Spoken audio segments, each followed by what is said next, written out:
ঠিক এই মুহূর্তে যদি সূর্য হঠাৎ অদৃশ্য হয়ে যায়, আপনি কি মনে করেন সঙ্গে সঙ্গেই সব অন্ধকার হয়ে যাবে?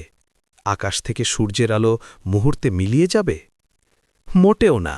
পৃথিবী তখনও ঠিক আগের মতোই আলোকিত থাকবে, কারণ সূর্যের আলো পৃথিবীতে আসতে সময় নেয় প্রায় ৮ মিনিট ২০ সেকেন্ড। মানে হচ্ছে, এই মুহূর্তে আমরা যে আলো দেখছি সেটা আসলে ৮ মিনিট ২০ সেকেন্ড আগের সূর্যের ছবি। তাই সূর্য নিভে গেলেও তার শেষ আলোটা আমাদের কাছে পৌঁছবে পুরো ৮ মিনিট ধরে। কিন্তু সেই ৮ মিনিট ২০ সেকেন্ড শেষ হওয়ার পরেই পৃথিবীর ইতিহাসের সবচেয়ে ভয়ঙ্কর মুহূর্ত শুরু হবে।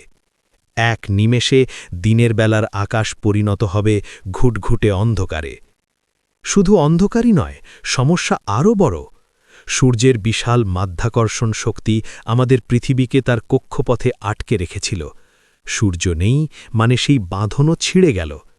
পৃথিবী তখন আর সূর্যের চারপাশে ঘুরবে না, বরং একটা পাথরের টুকরোর মতো সোজা মহাশূন্যের অতল গহ্বরে ছুটতে শুরু করবে, কোনো গন্তব্য ছাড়া, কোনো পথ ছাড়া। আর কয়েক দিনের মধ্যেই পৃথিবীর তাপমাত্রা দ্রুত কমতে শুরু করবে। শেষ পর্যন্ত পুরো পৃথিবী জমে যেতে পারে বরফে।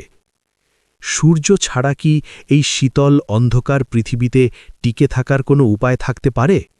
কমেন্টে জানান। ভিডিও ভালো লাগলে চ্যানেলটা সাবস্ক্রাইব করুন।